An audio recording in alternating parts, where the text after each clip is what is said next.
Welcome to this webinar on informed decision-making for caregivers. I am Janet McLean, and I'm just going to do a short introduction here so that you understand who Family Caregivers is, and then we'll get right into the actual webinar with Bernice Johansson. So Family Caregivers of BC is a nonprofit here in British Columbia dedicated 100% to supporting family caregivers. We've been around for 28 years and the first of its kind in Canada. And for the last 4 years in particular, we've been serving the whole province through Ministry of Health funding with an initiative called the Patients as Partners Initiative. What we do, we support caregivers, and so we try to meet wherever you are. And so we have a number of different approaches to that. One of them is just in-person caregiver support. So we have a toll-free number that you can call anywhere in BC for free. That's this 1-877-520-3267. We will help you however we can in that call. And if you have a situation that is a bit more challenging, we have a gerontologist who will take your call as a coaching call and deal with it a bit more in detail. We have support groups. We run support groups in Greater Victoria. We also sponsor the creation of support groups throughout the province, and we have a caregiver support group community of practice. Janet, sorry to interrupt, but the voice keeps fading out, and I see somebody has chatted in that they're having problems as well. Oh, okay. Sorry about that. Thanks for letting me know. I am using a speakerphone, so I'll be conscious of trying to... Is this better? Yes, it is. Okay, yeah, thank you for letting me know that. And we do education webinars like the one that you're attending tonight. We have these webinars recorded and posted on our website, so if you're not able to attend in person, I encourage everybody to just go on our website and have a look around. We have lots of articles and information that's relevant to caregiving. The last thing, and I'll put a pitch out here, for anybody who feels that they might be willing to be engaged as a caregiver, we take caregivers to health system planning and delivery tables. And we have a volunteer here tonight who's been involved in that and can speak to that if anyone is curious. Beth Campbell, who I'll be introducing in a second. Webinar norms, just in case some of you. So we're absolutely thrilled to have Bernice Johansson with us tonight, and Bernice is the person that you see in your upper left-hand corner. Bernice is coming live to us from Arizona, which is pretty cool. And Bernice is a registered nurse and has a special interest in chronic disease and self-management, so supporting people with chronic disease live a full quality life.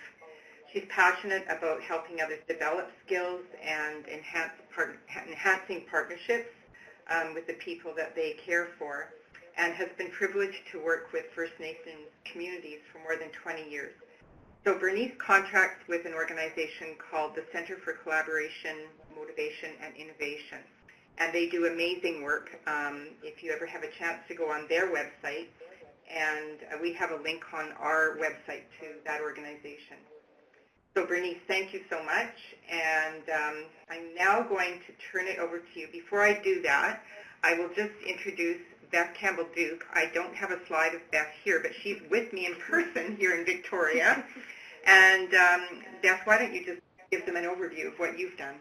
Oh, okay. Well, I guess tonight I've got my caregiver volunteer hat on, and I've done some volunteer work for family caregivers, and they've also, of course, helpful to me in my journey as a family caregiver. My husband had a double lung transplant just under 2 years ago, so it's been quite the journey.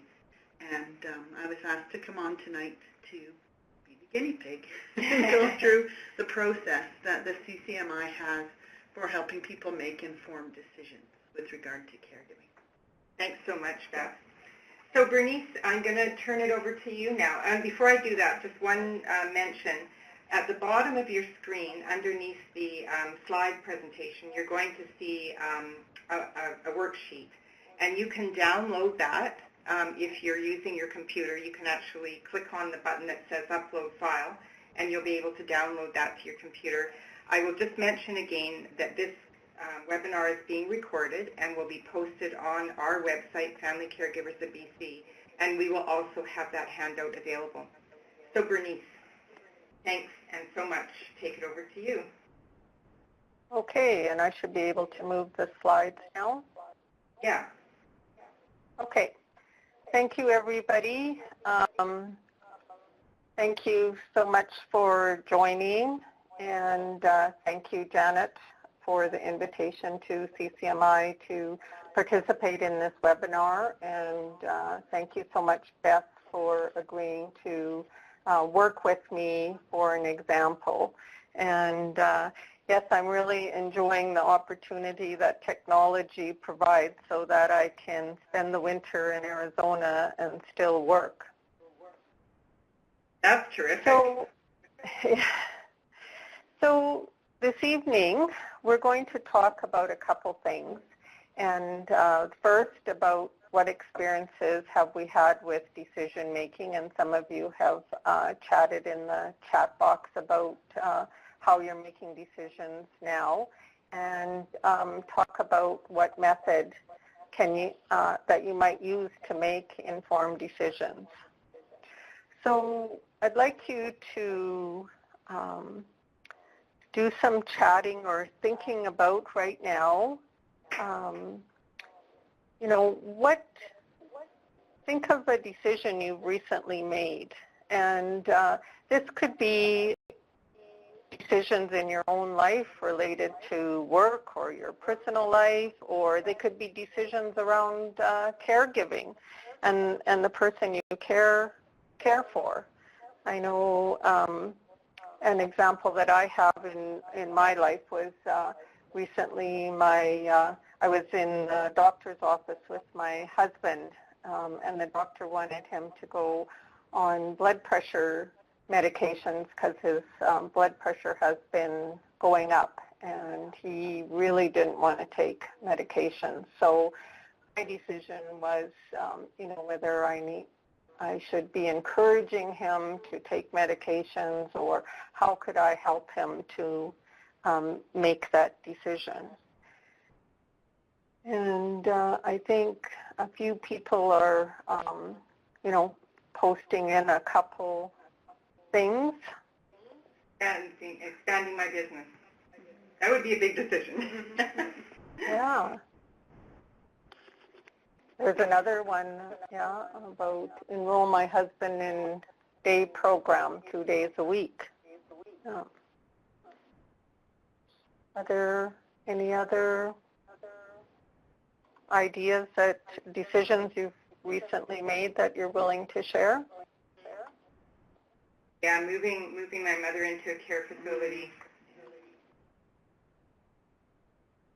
Rights as a caregiver, that's a good one.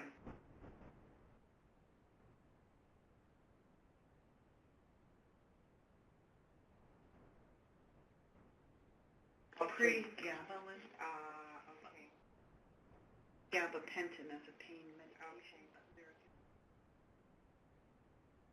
Yeah.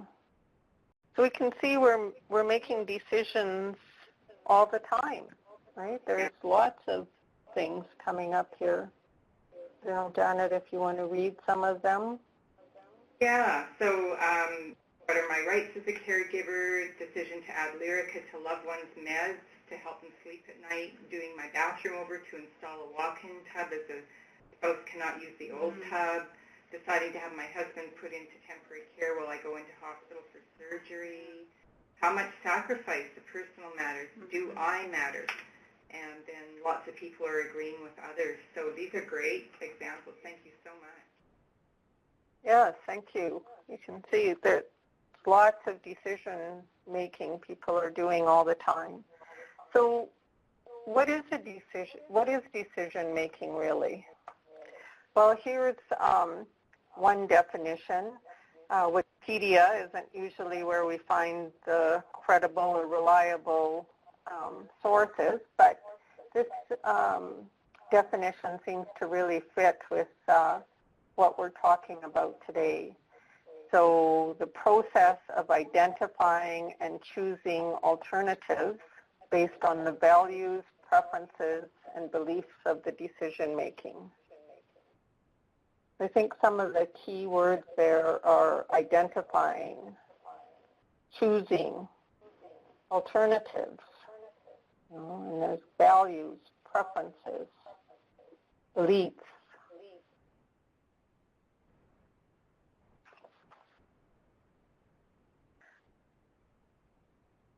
So some of you have shared about the different kinds of decisions you're making, you've made, or thinking about now, or might have to make in the future as a caregiver. I think there's great examples, lots of ideas. And I think, some of these have already been covered, like the hiring a caregiver. It might be even, I haven't seen this one there, maybe I've missed it, Janet, but it may be, are you going to call the nurse line? Are you going to go to the doctor? Talking over finances is often a big one. Deciding to talk to other family members about your concerns, right? You may need to notify a landlord about a situation with a relative, or even seeing a lawyer. Right. More than one question about medications here, which is very interesting. That's a tough one, especially when they're in a facility. Whose choice is it?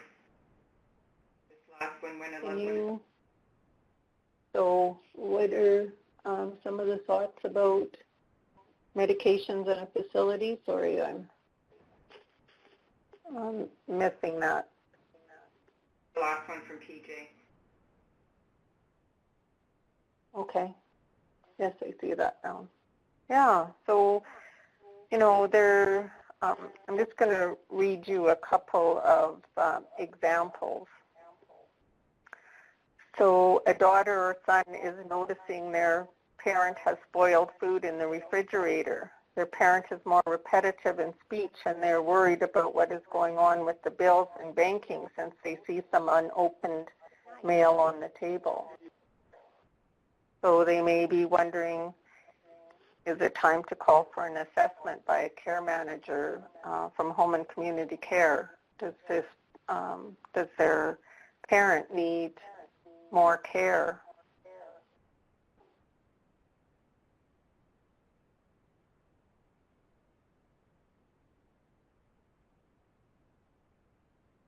Another one could be the dad has dementia and there are 3 children, 1 living locally and 2 across the country. Dad is living alone with a home care worker stopping by daily to prompt them to take his medications, prepare meals, and do some light chores. Last week, Dad was picked up by the police because he was found in an intersection a mile from his home and couldn't figure out how to get back. Again, is it time to move Dad to a more protective housing situation? So I think you all have lots of examples of decisions that caregivers and that you may be needing to make.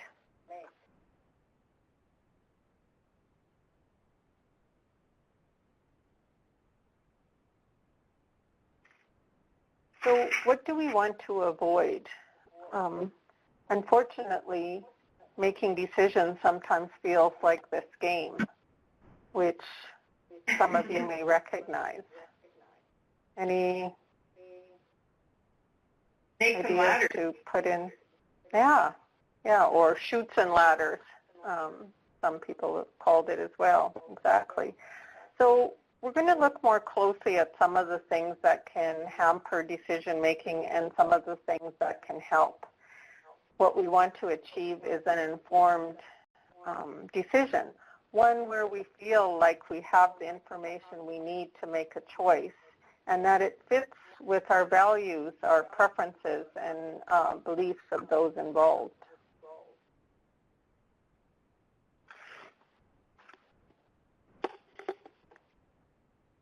So one barrier to informed decision making is not having all the information. That's kind of going into a decision with your blindfold on. So how can you get the information you need? You chat in some ideas. How might you go about getting information?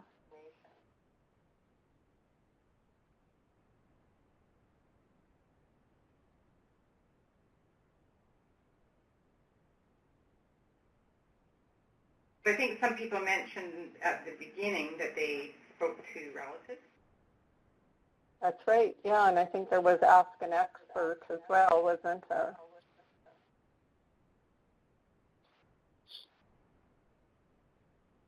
Doesn't go on the internet. Yeah, absolutely. That's a Depending. common one these days. Right. Google. Right. You may want to make sure that you're using a credible resource. Yeah. I think I see multiple attendees are typing, so before I say any more, I'm going to see what kind of information is coming out. So I see it says dial 211, so that must be like the nurse line. For BC, I think it's a different number, right, Janet? I think in BC, 211 is more general information line. Right, that's the United Way service, I think. Yeah. Okay. 811 is the nursing line. Right, yeah. So I see Glenna has said speak with other caregivers in similar positions. Absolutely, asking someone who's been there before. I see Danielle is saying from caseworker or an agency like Family Caregivers or Burnaby Community Services. It's knowing the current laws, asking the doctor, speaking with friends who have caregiving, who've had caregiving experience. Yeah, there's another one about checking with the doctor, be part of regular caregivers network meeting once a month. Yeah. And somebody says, remember family tends to be expert on loved one, but use community resources available, although at the start of the journey, finding those resources can be, I think, difficult. Yes, that's right, if you don't know resources, yeah. So somebody like Family Caregivers would be helpful.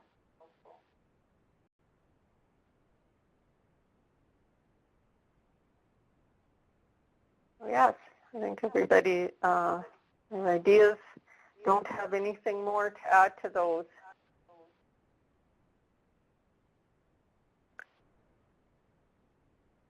So another barrier, it could be not having enough time, right? It's easy to feel like it's urgent, and sometimes it is, or that you don't have enough time with someone to help make the decision. So what ideas do you have that can help you have the time you need to make an informed choice?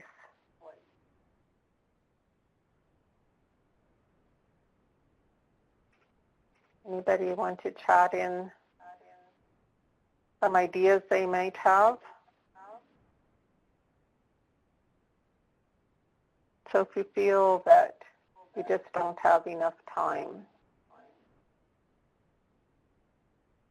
what might help you?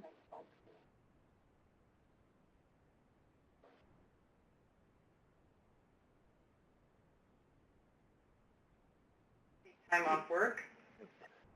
Ask for help from others, including family. Mm-hmm.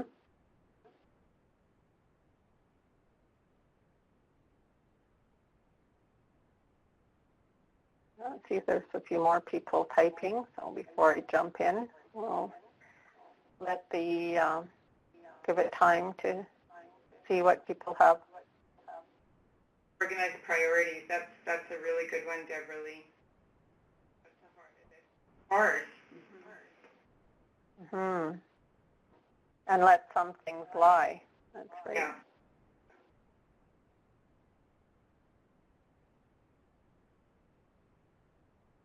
Yeah, so you might want to consider if there really is any urgency.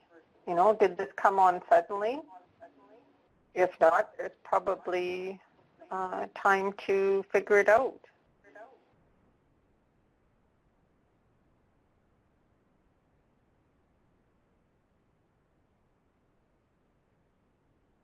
You might ask for a longer appointment with the doctor. You might make an appointment for yourself if you're a caregiver, you know. Make an appointment with the person's doctor that you're a caregiver for. You know, make an appointment with family members to discuss, you know. And you might meet virtually instead of waiting for everyone to get together. You know, maybe you can do it over FaceTime or telephone.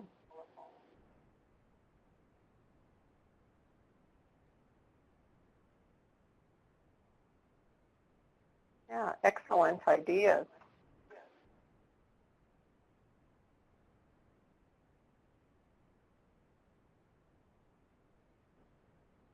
Here's another barrier to informed decision making. Not being able to understand all the information that is being provided. Maybe it's a doctor or nurse talking too fast or using unfamiliar words. Is that experienced for anyone?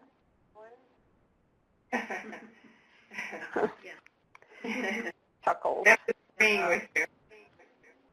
Yeah. So, you know, here's a helpful thing that you can do. You can ask if you can say the information back to see if you understood it. You know, it could sound something like this. You know, I'd like to say back what I understood you to say so I can make sure that I've got it. So this is talking to the doctor or nurse. I heard you say that my mother has multi-infarct dementia. This means she's having little strokes that have affected her memory and personality. So the best thing to do is to try and keep her blood pressure in control and do other things that lower her risk of heart disease, like lowering her cholesterol. So I shouldn't take it personally that she's suspicious of my trying to help. That is just the disease affecting her thinking. Did I get that right?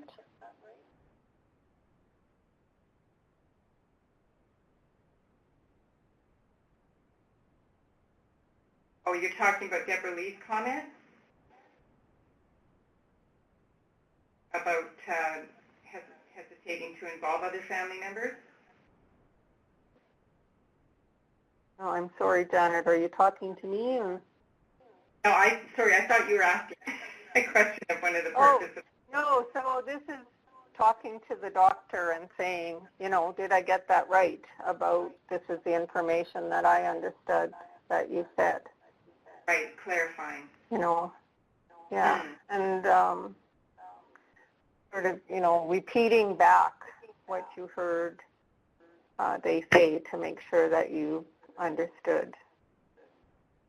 So it seems like there's been a lot of chat in the chat box. So is there something that I'm missing, Janet, that we should be talking about?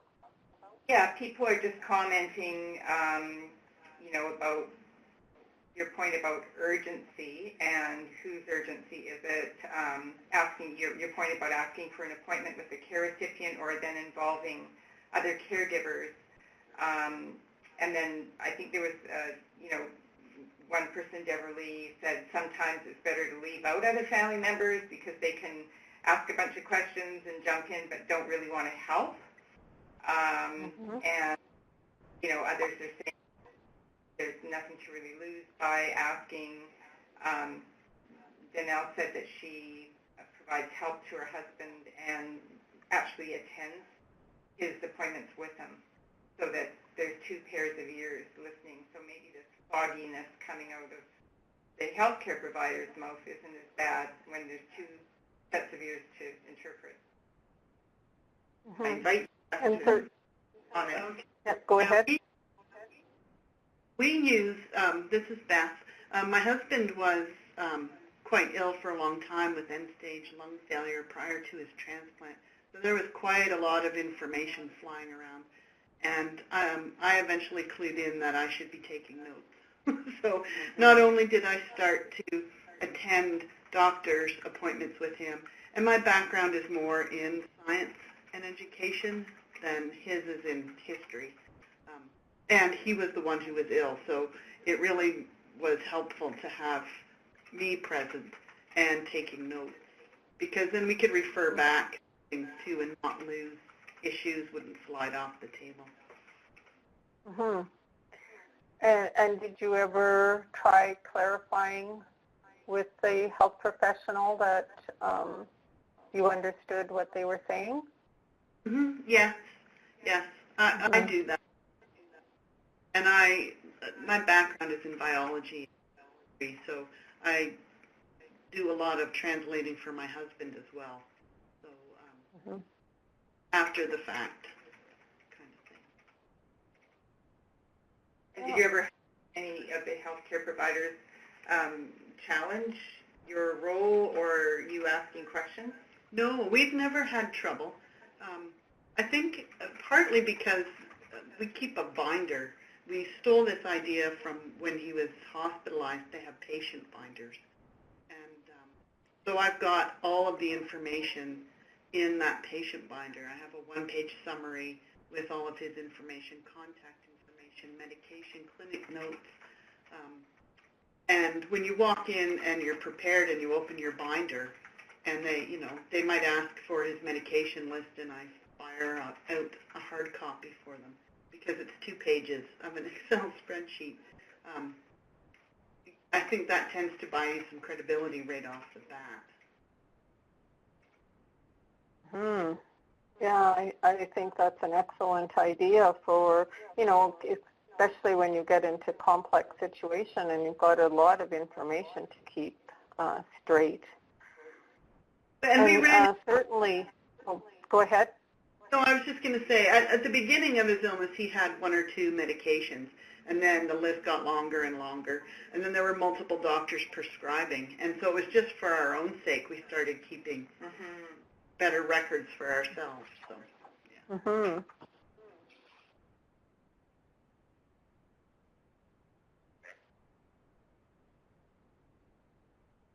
Okay, well, thanks, Beth. That's great sharing and some great sharing in the chat box.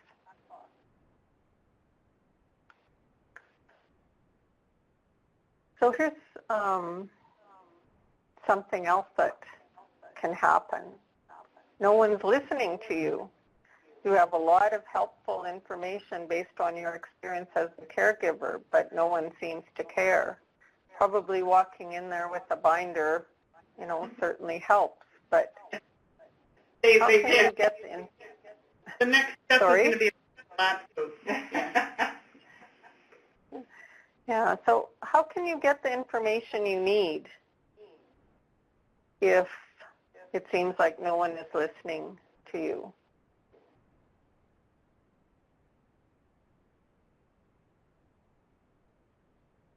So when you're asking that, Bernice, do you mean when no one is listening to you, is it like the medical or the healthcare providers or the family or just anybody?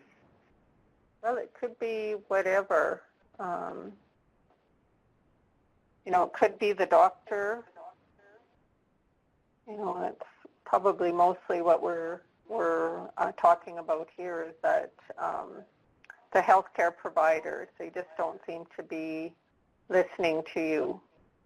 I think Beth came up, certainly coming with prepared, as she said, helps to, make them listen to you.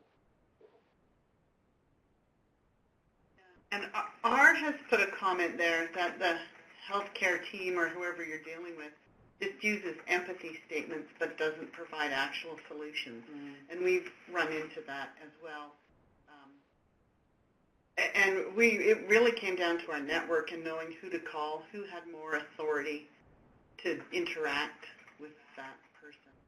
Our GP went to bat for us on a number of occasions with government programs. But, yeah. Do you ever find that you just need to be a little pushy yourself? Yes. Our GP actually had to be pushy after I was pushy unsuccessfully. So, yeah.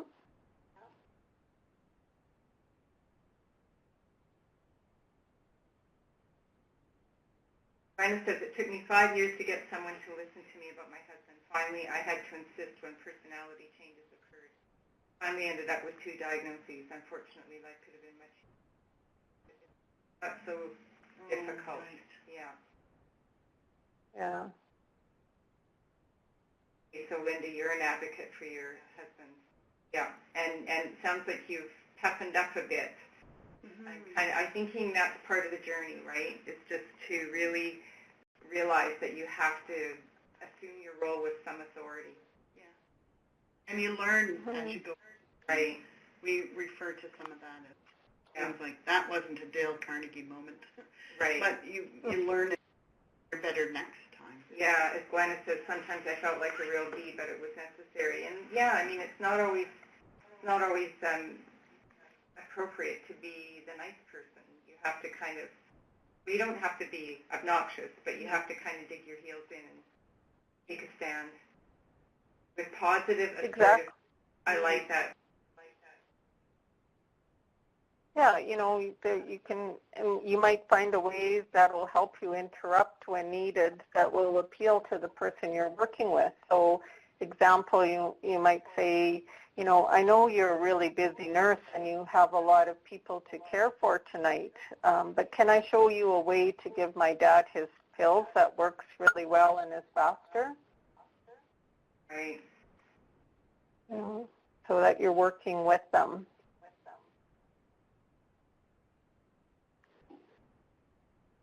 And oh my God, Linda, look at you.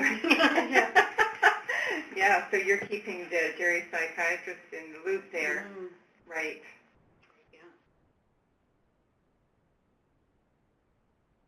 Yeah. These so, good tips for people right. on Facebook. That's a really good point, Tracy, about the ageism with in the emergency. And it happen in it sounds like people have found ways to, you know, get themselves heard. Yeah, thank you so much for all your comments. Yeah, awesome. So another thing that can happen is that someone else thinks they know best and they push their idea of the best decision. Right? They think they know what's best for you or the person you're caregiving for. So in the next section of the presentation, I'll talk about a way to shape the conversation so that your voice is heard.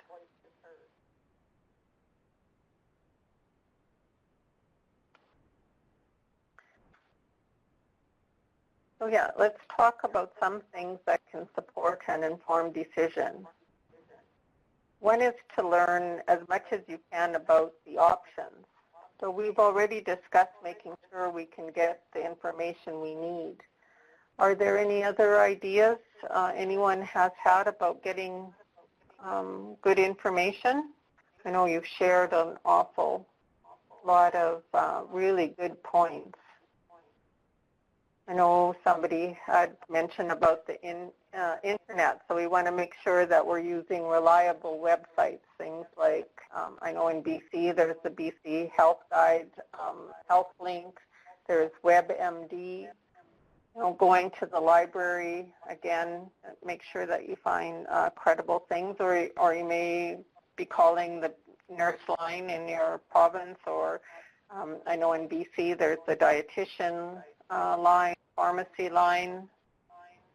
There may be other ideas people also have about where they can get good information. One thing we were really lacking at the beginning of my husband's health decline was a connection with his, like, the disease-related organizations.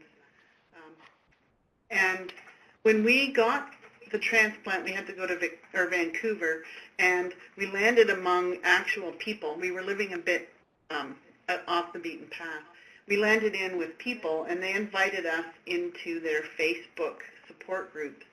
So that's one thing we learned was if you can find the Facebook version of the local, like they run a support group in Vancouver, but we were up island. If we'd known about that, then that's a place where we could have asked, you know, questions about medication, who to phone, because you're dealing with people who are also dealing with that and maybe a tad ahead of you on the journey. Mm-hmm. Absolutely.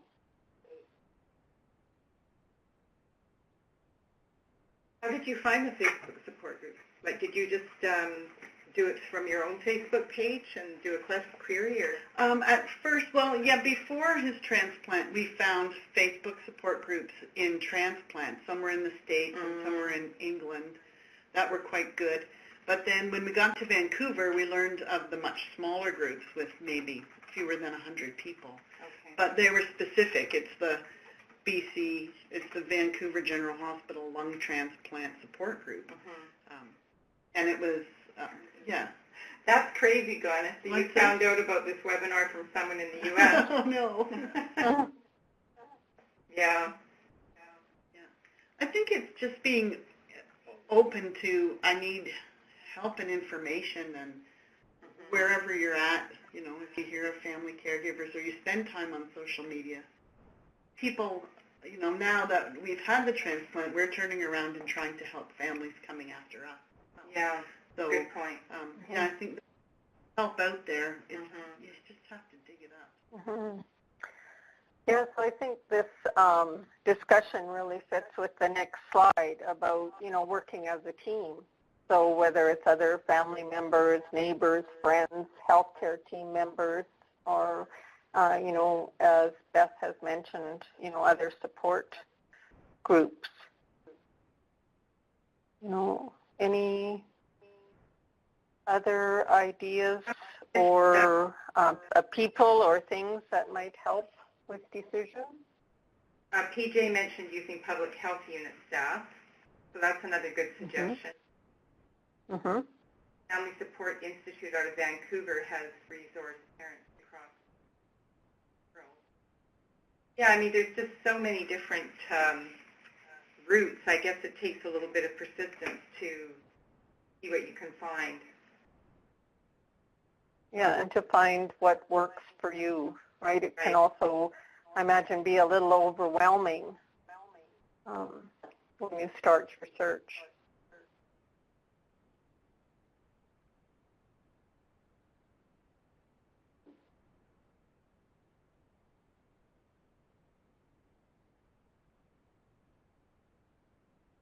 I just want to give people a bit of time before we move into the next section of our slides. So we've talked about barriers, we've talked about supports.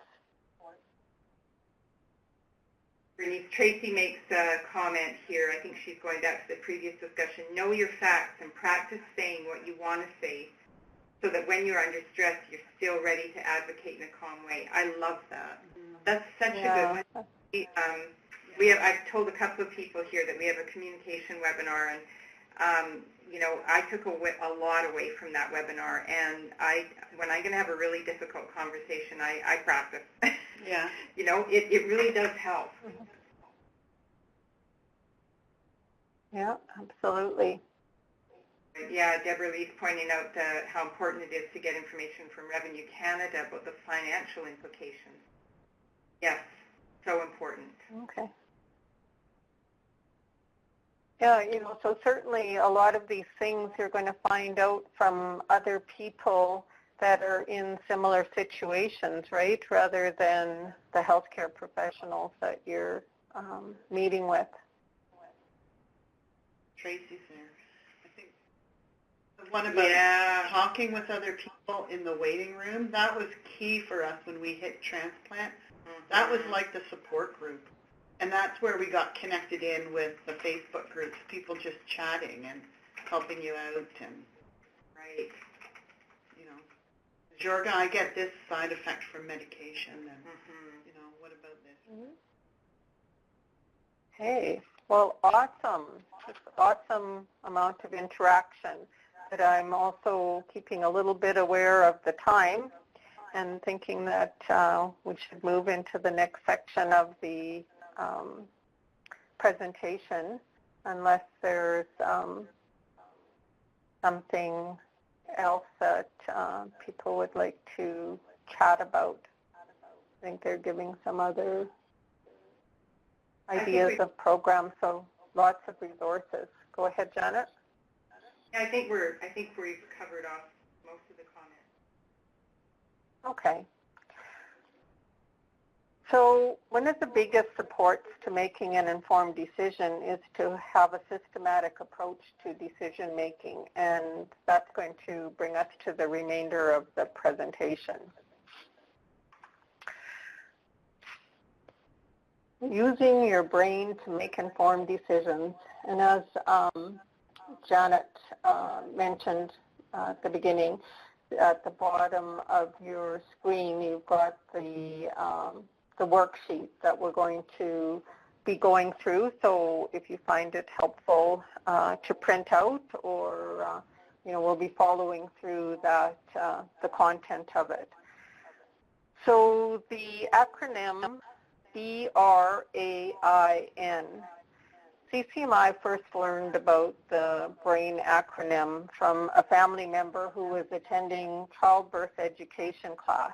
And for over 2 years, CCMI has been trying to find the person who first used the acronym, but haven't had any success. So they did obtain permission from the International Childbirth Educator Association to adapt it for wider use. And so working with patients and caregivers, this worksheet was created. So it can be downloaded from the CCMI website, or it is at the bottom of with the materials for this webinar. So what we're going to do next is to walk through the handout with an example. And thank you to Beth, who has agreed to work with me on this. So if you have a decision you're currently facing, you might want to work through it as we go along. Something to think about as a caregiver is whether or not this is a decision you're making for yourself, about yourself, or is this a decision that you're making for someone you care for who's no longer able to make decisions on their own? Because these are they're different things. When we're making a decision on behalf of another, we have to make the decision in a way that would be consistent with their wishes. And we'll talk about this more as we go along.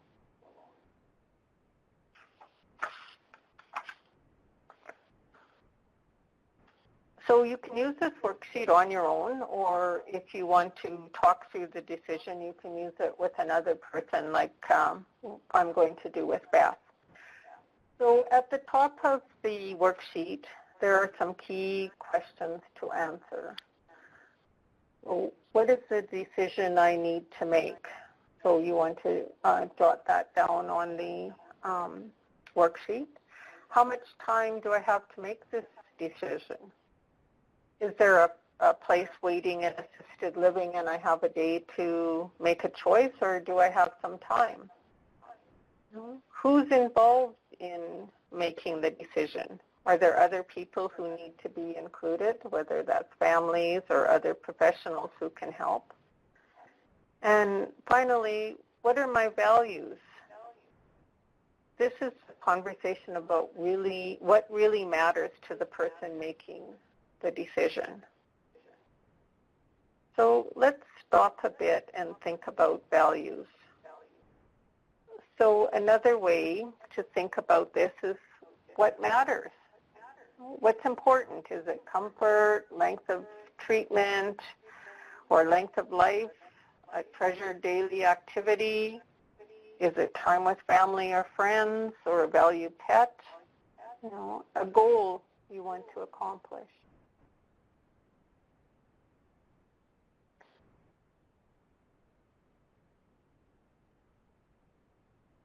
So, Beth, would you be willing to walk through this with me? Absolutely, yes. Okay, so when you're thinking, what is the decision that you need to make? Okay, well, I've talked a lot about my husband and his journey, but another potential caregiving journey I've got is helping my parents who live across the country. And recently I was able to be back in Ontario for a week, and so the decision I needed to make, or the action we needed to take, was to start discussing what are the next steps for my parents. And yeah, I guess that was it. That was the conversation. And how can we make a plan and make it work? Yeah. So how much time do you feel you have to make this decision? At the time, I was home for a week. So there was a time limitation while I was there, but in the longer term, my parents are in good health and, you know, are still able to live independently. So we hope we have a lot of time, but we're also cognizant that this could change without notice, right? So that's kind of why we decided we had to get things rolling while I was home a few weeks ago. So for the purpose of the decision, let's just say I had a week while I was home. Okay. So I'm assuming that your parents are being involved. Is there anybody else who is involved in making the decision? At this point, there wasn't. There was my parents were really the decision makers, and I was there to give them a hand. I do have a brother, but he wasn't around, and we didn't consider this a large, life-changing decision. It was more of just helping my parents get unstuck. Okay. And when you think about your values that affect the decision? I think we wanted this, it has to be right for my parents, and it needs to be their decision. My mom makes jokes. Are you home visiting so that you can put me in a home? So while she's joking about it, I think it's a big concern of hers. So it was always, my concern was always, aside from your arthritis, you don't really have a whole lot of really major health issues, and this has to be your decision. So having them remain independent and know that they were in control was very important. Yeah, so certainly with your values is that you want your parents to be safe. Yes. You're lucky. Okay. Thank you. So now we're going to go into the BRAIN acronym. So B stands for benefits. You can also think of this as pros. So what are the good things that might come of making this choice, so making this decision? Well, when I talked to my parents, the benefit for them was they've been thinking about making some movements forward and downsizing and moving out of the house, and they're kind of stuck. So the benefit for them was that they could start to see that they really did have options, and they could choose to stay or move. Either way would work. The benefit for me as the caregiver is that we now have a plan, and somebody else had brought up about in the chat box about, what are the options for me? I don't want to be overwhelmed. I was overwhelmed with my husband's caregiving journey. I hope I've learned a few things about not getting burned out again.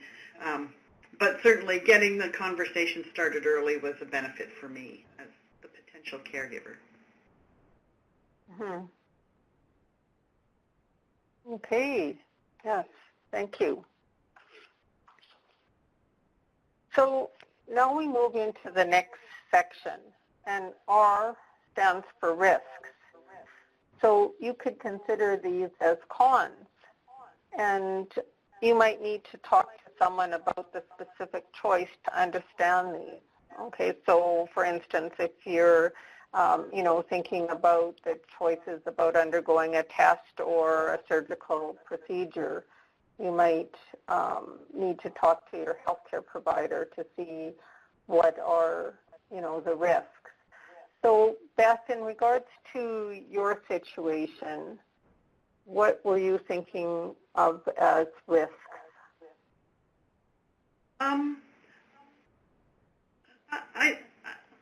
I don't know. I guess really the risk, it wasn't really, there weren't a lot of risks other than, you're hesitant to bring this up and, you might upset. I didn't want to upset my mom.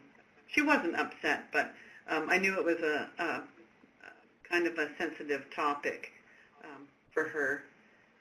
So there was some concerns about how this might go. And I thought about it ahead of time too. So we took things a bit more slowly, thinking through about just that difficult conversation had an impact on how we went about doing tasks over the week, I would say. Mm-hmm. And what about in regards to, say, risks if the plan wasn't made? If there could be risks to your parents' health, if things deteriorated and you didn't have some plan in place, or? Right. Well, they're very open to all of this, but if they hadn't been, that would be a consideration. We had an incident about 3 or 4 months ago where they lost phone and internet for a week. And they thought everybody had been impacted, but it was just them. I guess there'd been a storm and a power surge blew out their router. But they were incommunicado. So I didn't realize until it had been 2 days. They phoned from the neighbors, and I saw the neighbor's number on call display, and had a panic. But that also that's kind of what triggered all this, is we need to sit down and make a list of phone numbers and doctors and that sort of thing. Bernice, we have a question in going through it. So the A stands for alternative. So what other options are there? So there may be, that you come, across that assisted living or something, but are there other options? Is there a possibility of getting more support from family, friends, or whether it's paid caregivers? What other ideas? So to sort of broaden the options out there. Beth, did you think of alternatives? Yes, we did, because before I went to visit with my parents, I did the Google search for where they live, and thought, okay, now, they could phone public health and have someone come in and do an assessment, and, I was going down that road. And when we got talking, really, they came up with alternatives. Really, their issue is, they talked about moving out of the house they've lived in since 1962. So they've only ever lived there together since they were married. And it's, for the most part, it's a bungalow. It has a basement. I'm concerned with them going downstairs. There's laundry is down there in a freezer. But otherwise, they've been emptying out the basement. They figured out how to use Kijiji, and then nice people come and take their stuff away, and they don't have to carry it up the stairs. So what we came up with after I was helped to, all it took was for me to help go through some of their stuff, and we made a little stack for the Sally Ann and all of that.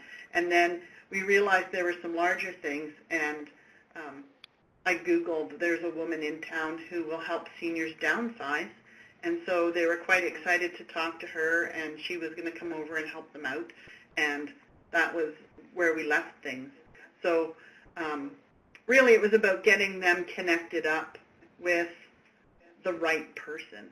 They didn't want to phone public health because they're not sick and they don't need that sort of help, and they felt odd. They're in their 80s and they deliver Meals on Wheels. So Meals on Wheels is in the same organization as the health assessment, and they just don't think they're old enough or in need, right? You don't call on help if you don't need it. Right. But the woman who will downsize will. So that was what I said to them was, and start, now you're connected. Look for those helpers. Now you've got a connection. Use her and find more other ideas. She'll know.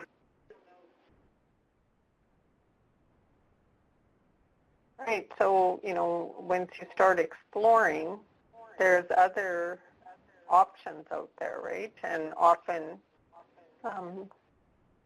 the person, that you're caregiving for, as in Beth's example, can come up with some options, even though, which gave you some peace of mind, I would gather, Beth. Yes. Yeah, I think that was my concern. And, I know the neighbors. I grew up in that neighborhood. The neighbors are still around and do help. Yeah, it was just knowing that they've got some connections and they're open to thinking about other ideas. And once they get, as my mom says, once they get your father's junk out of the basement, we can move. Mm-hmm. And they may or may not. I mean, they've been about this for 30 years, so it might not happen. But at least they don't have to use the stairs as often. Right. Yeah. Exactly. Which gives you some ease of mind. That's right. They're now well lit and with yellow tape on the edges. Yeah. So as we get into the I for brain, it stands for intuition. So this is where values are incorporated into the decision. So what feels right in this decision? What does your gut or heart or head says it's right for you? And remember, if you're making a decision on behalf of another, their values take precedence. So you're thinking about what are their values. And I think, Beth, you've covered a lot of things, but it's a lot, again, what do you, how did you feel and think about the options that you were able to come up with? Well, I quite liked the option, even though the one we ended up with wasn't one I'd even thought about before. It seemed like it was the right one because it was, my parents were excited about the opportunity. It moved them a step forward. It helps remove one of their barriers. I really do think they need to move.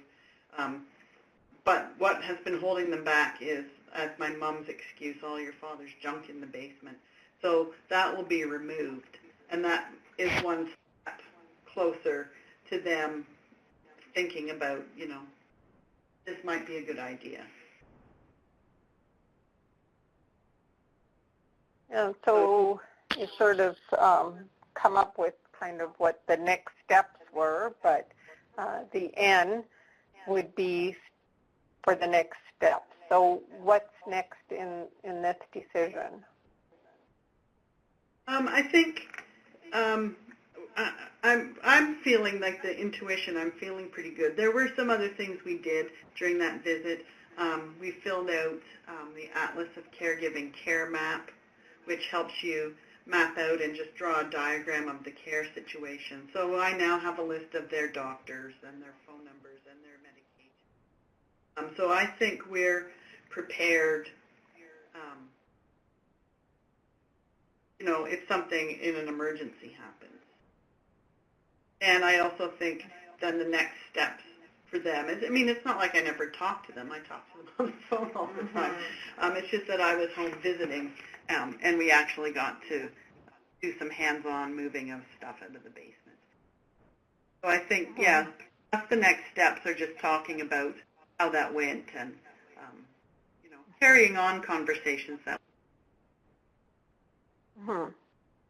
Yeah, so, depending again on what the situation is, you may need to talk more through it, right?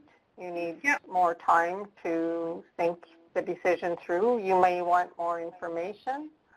You might want to wait on, say, if you're thinking about a treatment or get a second opinion or, the possibilities of the next steps is all dependent on what the situation is and what you've decided to do in that case.